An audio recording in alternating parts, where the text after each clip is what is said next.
Look at this guy teasing the next story. Lab Oh, Dookhtegan. I'm getting good at Lab the working on the podcasting, Yeah. Lab Dookhtegan returns and returned with fireworks. We just saw the reemergence of this. It's a Telegram channel, right, Costin? It is, yeah. Backfill us on who it was and why it's fascinating and interesting. Why we've been following This this. is a very, very fascinating operation. They pretend to be some kind of Iranian hacktivist group, but I think their capabilities go way beyond that.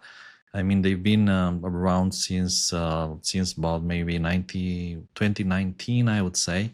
And they probably became famous around that time when they exposed Oil Rig, which was this Iranian APT group.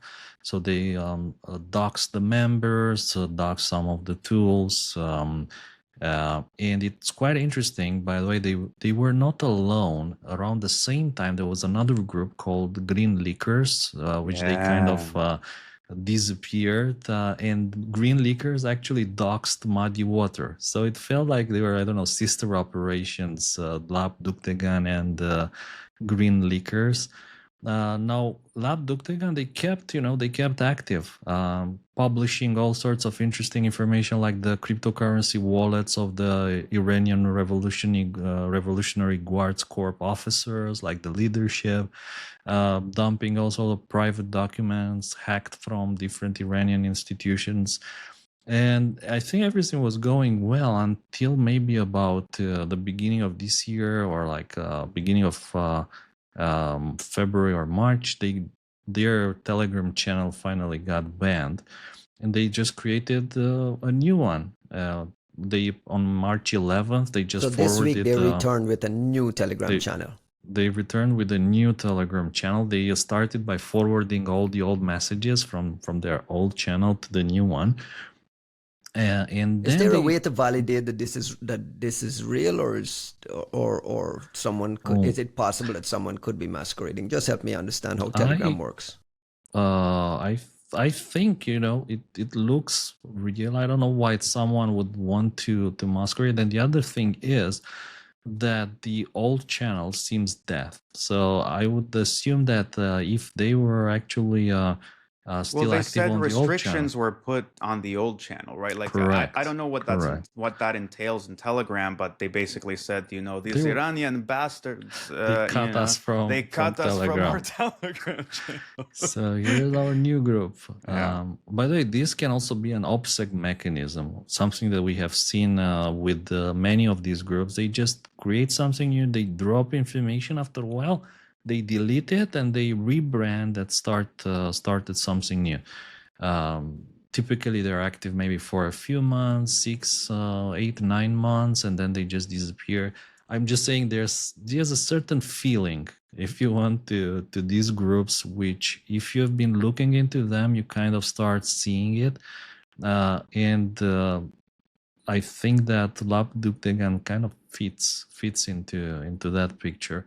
Now, in my opinion, what's really interesting is that around the same time that the Signal Gate was happening and people were bombing the Houthis in the real life, Lab Dookhtegan was cyber bombing the Iranian tanker companies, and very interesting, claiming that, and by the way, this network of Iranian companies, which among various terrorist activities, are responsible for supplying munitions to the Houthis.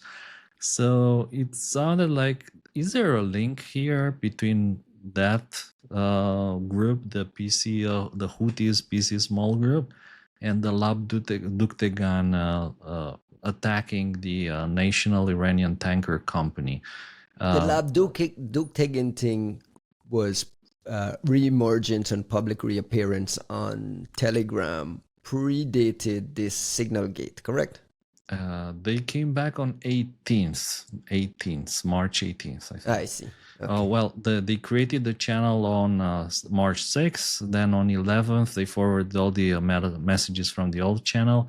And on the 18th, they announced themselves. 6 years of activity, which is pretty impressive in my Right. opinion. And yeah. in this part And of this, they say totally grassroots and absolutely not in any way affiliated with a nation state.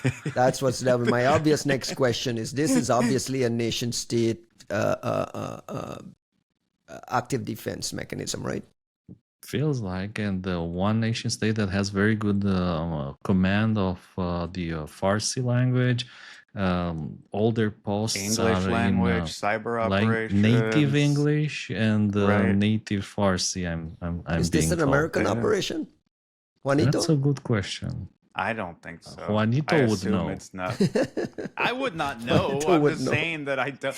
I'm saying that to me, Lab Dookhtegan and Green Leakers felt like an early predatory sparrow, right? Like it felt Mhm. like an early Kojenshke Durand, Adelat Ali. I always What is he forget talking about, Costin? What? What? Your pronunciation is golden. Say that again. No, it was the groups that have been making Iran's life interesting over the past couple of years with more direct hack and leak operations, maybe melting down an Iranian steel plant from time to time, maybe shutting down all of their gas pumps if they ever get a little too mouthy, right? Putting up like a nice little, just things like that where you're like, I think this just kind of feels like a different kind of op, and there is a most able runner in that region that to me has always felt like it would have a greater interest and more flexibility in doing this. But I'm not saying the Americans couldn't. I hope they can. I wonder if oftentimes when it comes to assessing American operations, it is never a question of capacity. It's almost always a question of Purpose. mental flexibility and bureaucratic pole Gymnastics. vaulting. Yeah, like how much, like with America, it's never about can we do it? Could we? I mean, could we? Absolutely. We could also turn Tehran into a glass parking lot if we wanted to. Will we? Almost certainly not.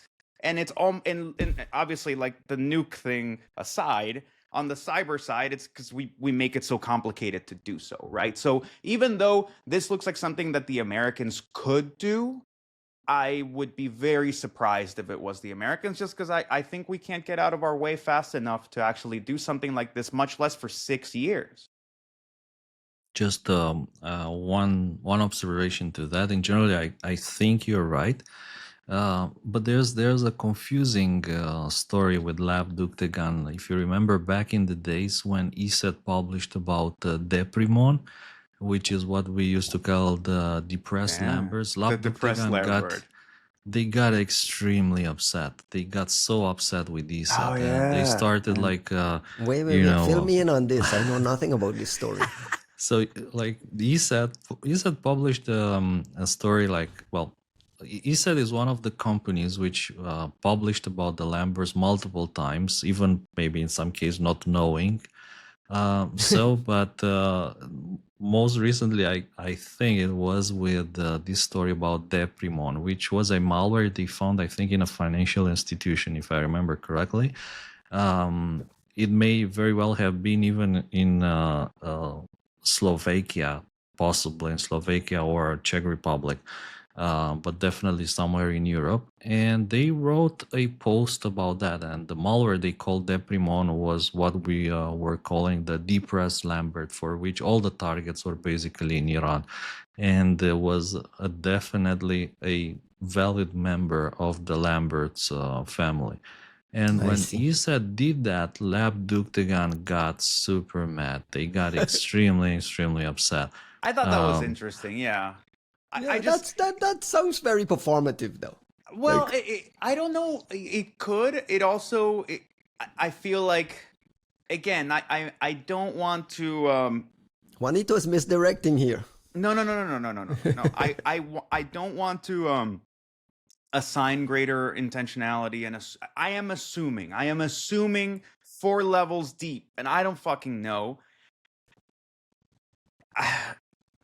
I just wouldn't expect the US to get petty on ops like that. Like it's almost like the dumbest OPSEC fail you can make to publicly wave your indignation at a Yeah. different covert op getting burned from a covert op that could also get burned by virtue of that. Like that is that is not cleared on OPSEC. Okay, that's all I'm saying is that is not. If anything, it's smarter if you're trying to misdirect, and right, because it's just so overt. Like it just seems kind of like if during Stuxnet the Twitter account for CENTCOM started talking shit about Symantec, you'd be like, what the fuck just happened, right? Like what? Like why? Right? That it's just kind of dumb, but I don't know.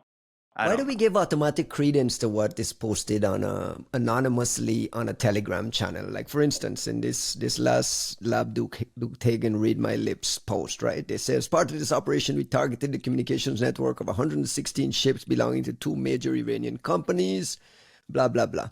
We just take that at face value that that's what they did, or are we just questioning, are we not questioning, like, the accuracy of any of this? Was there a report, Kostin? I think somebody had actually.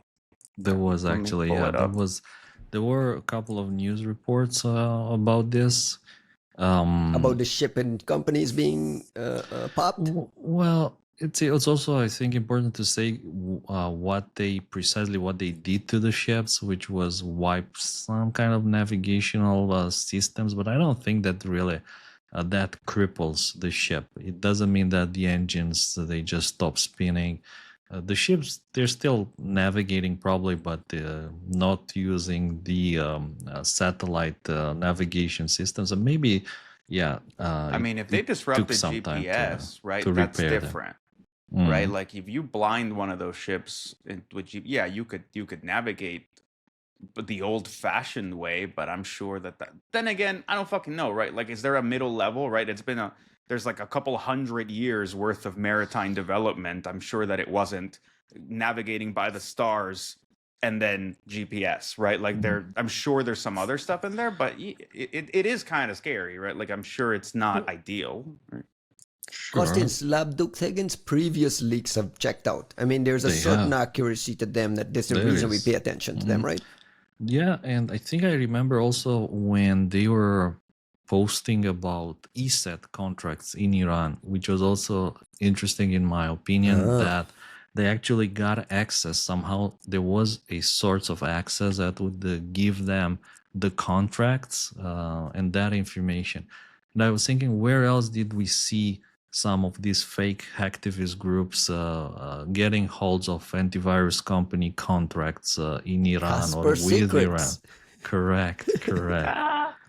So some things never change. Now you're connecting all kinds of things. I hadn't thought about that. Wow. Nicely done.